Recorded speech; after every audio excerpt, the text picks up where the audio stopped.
there are 4 distinct stages of our chemical infections. There's the incubation period, which is the time from the initial contact with the infectious agent to the first appearance of symptoms. And during this time, it's multiplying, but the damage is not enough to cause symptoms. And it can last several hours to several years. Then there's the prodromal stage, which usually lasts 1 to 2 days, where you just have vague feelings of discomfort and some nonspecific complaints. And then the period of invasion, that's where it's multiplying at high levels, it's very established, and your signs and symptoms are going to be a lot more specific. And then the convalescence period, or the recovery period, is when you begin to respond to the infection and your symptoms decline. And you can see here on this graph your incubation period, where you've initially been exposed, and then prodromal, you're not feeling great, 1 to 2 days. Here's the height of infection during the period of invasion. You feel really bad, and then you start to recover during the convalescence period. Here's some more vocab terms you need to be familiar with. First is localized infection. It's where the microbes are confined in a specific tissue, like boils or warts or fungal skin infections. There's a systemic infection where it spreads to several sites and tissue fluids by the blood, like measles, chickenpox, rubella, AIDS. A focal infection is when it breaks loose from a local infection and gets carried to other tissues, like strep throat and tuberculosis. And a mixed infection is where you've got several microbes that are growing simultaneously at the site of infection. It's polymicrobial. This would be like dental caries, your cavities in your teeth, wound infections, and of course gangrene also.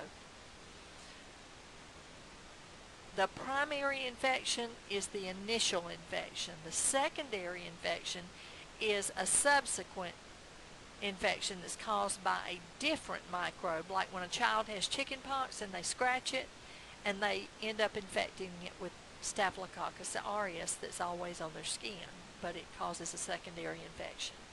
Acute infection comes on rapidly, and it's very severe, but it's very short-lived. Chronic infections progress and persist for a long time. And anytime you see itis, it means inflammation. Emia is blood. Osis is a disease process, and oma is a tumor. A sign is objective evidence of disease. It can be measured. You're going to have data. You're going to have numbers. A symptom is subjective. It's a description from the patient of what they sense from this disease they have. Fever is a sign. Chills are a symptom. Microbes in your tissue fluids that should be sterile, that's a sign. The symptom is nausea. Swollen lymph nodes is a sign. Weakness is a symptom. Antibodies in serum is a sign. A sore throat is a symptom. The earliest symptoms of a disease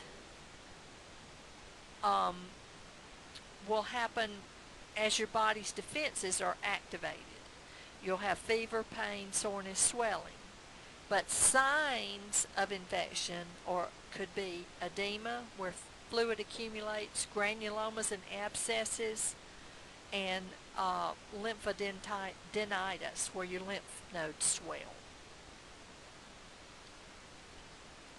If you have infections in your blood, signs could be the numbers of circulating white blood cells change. Leukocytosis, leuko's white, cyto is cell, means an increase in your white blood cell count. Leukopenia is a decrease in your white blood cell count. Septicemia, those microorganisms are multiplying in your blood, and there's large numbers of them. If you have bacteremia, you have small numbers of bacteria in your blood, but they're not necessarily multiplying. Viremia, you got small number of viruses, but they're not necessarily multiplying. Sometimes infections go unnoticed because there's no noticeable symptoms. They're called asymptomatic. Although infected, there's no sign of the disease. So the patient experiences no symptoms, so they don't seek any medical attention.